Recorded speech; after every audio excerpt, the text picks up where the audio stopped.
Γέροντα, ρωτάει η Ευγενία. Μία από τις αποστολικές επιστολές μίλα για ναυάγιο στην πίστη. Τι σημαίνει αυτό? Το ναυάγιο στην πίστη είναι όταν παύουμε να κάνουμε υπακοή στην Εκκλησία και στην ιεραρχία της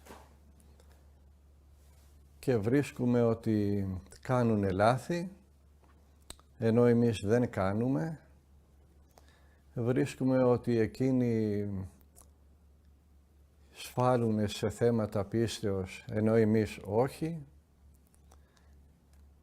Και αποφασίζουμε ότι εμείς είμαστε καλύτεροι από την ιεραρχία της Εκκλησίας. Αυτό είναι το ναυάγιο στην πίστη. Γιατί πολύ σπάνια, πάνω από 1400 χρόνια, 1600 χρόνια, έχει η Εκκλησία να δει να την εκυβερνάνε αιρετικοί. Ό,τι λάθη και να κάνει η ιεραρχία είναι λάθη δικαιοδοσίας, είναι λάθη εξουσίας, είναι λάθη κυριαρχίας, είναι πολιτικές, δεν είναι λάθη σε θέματα πίστεως. Σε θέματα πίστεως φυσικά δεν θα υποχωρήσουμε. Αλλά αν κάτσουμε να σκεφτούμε λιγάκι τα λάθη τα οποία κατακρίνουμε στους πατριάρχες, στους αρχιεπισκόπους, στους επισκόπους, στους παπάδες μας, θα δούμε ότι δεν είναι λάθη δογματικά. Είναι 1002 άλλα.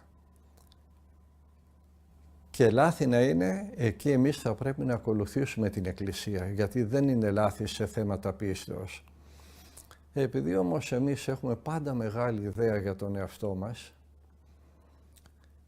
βλέπουμε με μεγάλη ταχύτητα τα λάθη των άλλων, αισθανόμαστε εμείς καλύτεροι, επομένως ανώτεροι, επομένως εκείνους τους βλέπουμε σαν προδότες της πίστεως και αρχίζουμε να τους θάβουμε λεκτικά και διανοητικά.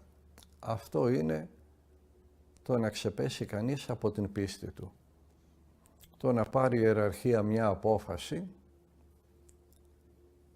όχι σε θέματα δογματικά, και εσύ να πεις είναι λάθος όλη η ιεραρχία και είμαι σωστός εγώ. Και επειδή ντρέπεσαι να πεις είμαι σωστός εγώ, λες είναι σωστός ο πνευματικός μου.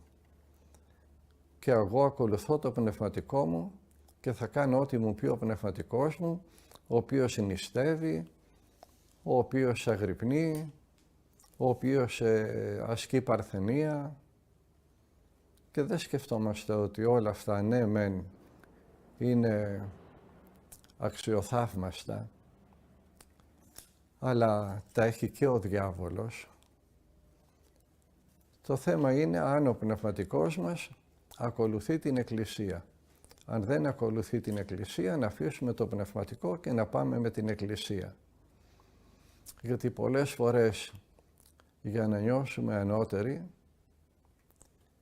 βλέπουμε πολύ αυστηρά τις αποφάσεις των άλλων για να έχουμε μία δικαιολογία να τους κρίνουμε, να τους κατακρίνουμε, να τους μειώνουμε και με αυτόν τον τρόπο να υπερυψώνουμε τον εαυτό μας.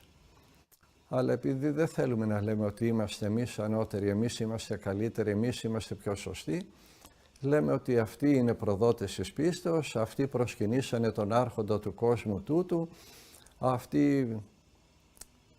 Και έτσι εκπίπτουμε από την πίστη. Γιατί τους κατακρίνουμε για θέματα που δεν είναι θέματα πίστεως και εμείς πέφτουμε σε πτώσεις που είναι θέματα πίστεως. Γιατί λέει ο Άγιος Ιωάννης ο Χρυσόστομος, ερωτότερον εστί το σφάλιν εντός της Εκκλησίας ή το ορθοτομήν εκτός αυτής. Είναι προτιμότερο να είσαι λάθος μέσα στην Εκκλησία παρά σωστός έξω από την Εκκλησία. Και ο Άγιος Πορφύριος έλεγε ότι την Εκκλησία θα την ακολουθούμε και στα λάθη που κάνει. Δεν λέει ότι όταν κάνει λάθος η Εκκλησία, εμείς θα βγούμε από την Εκκλησία. Θα ακολουθήσουμε την Εκκλησία και στα λάθη της.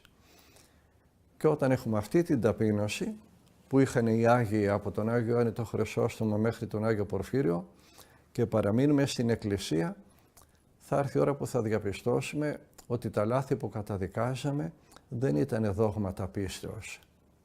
Ήτανε λάθος κινήσεις και 1002 άλλοι πολιτικοί ελιχμοί που πρέπει να κάνει η Εκκλησία που ζει μέσα στον κόσμο για να σώσει τα παιδιά της.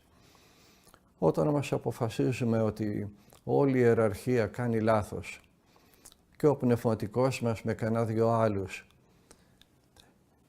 είναι πιο σωστοί, τότε δεν δικαιώνουμε το πνευματικό μας και τους κανένα δυο άλλους που τον ακολουθούν, αλλά δικαιώνουμε τον εαυτό μας.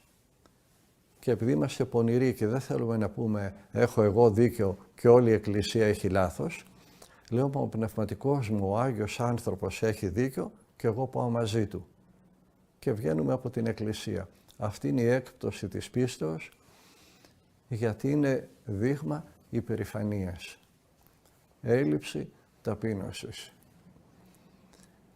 Μόνο τότε πέφτουμε από την πίστη. Όταν αποκοβόμαστε από τα μυστήρια της Εκκλησίας μας και όταν αποφασίζουμε με όποιο προσωπείο και να χρησιμοποιήσουμε ότι είμαστε εμείς πιο σωστοί από την Εκκλησία και τις αποφάσεις της. Και όταν λέμε Εκκλησία εννοούμε την ιεραρχία. Τους πατριάρχες, τους επισκόπους, μητροπολίτες και τον κάθε υπεύθυνο στον εκκλησιαστικό οργανισμό. Εμείς είμαστε η τελευταία τρύπα της φιλογέρας. Αν θέλουμε να διορθώσουμε την Εκκλησία, ας γίνουμε Άγιοι και ας την διορθώσουμε. Με το να βγούμε από την Εκκλησία καταδικάζοντας τις πολιτικές της ή τις πράξεις ή τις ενέργειες της ιεραρχίας, εννοούμε όταν λέμε Εκκλησία, της ιεραρχίας, με το να τα καταδικάζουμε όλα αυτά, δικαιολογούμε τον εαυτό μας, βάζουμε τον εαυτό μας πάνω από την ιεραρχία, πάνω από τους μητροπολίτες, πάνω από τους πατριάρχες, που σημαίνει he's riding the high horse, λένε οι Άγγλοι. Εμείς στα ελληνικά λέμε καβάλισε το καλάμι και είναι για το τρελοκομείο.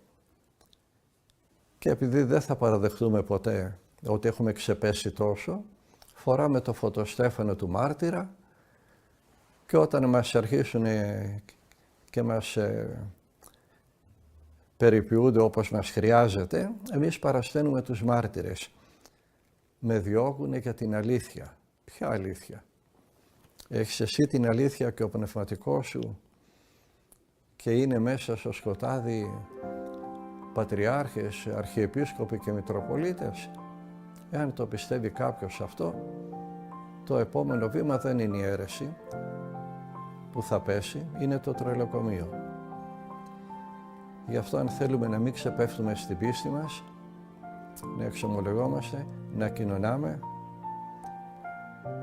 και εφόσον, το λέμε και πάλι, δεν είναι θέματα δογματικά, θα ακολουθούμε την Εκκλησία, την ιεραρχία, ακόμα και να κάνει λάθη.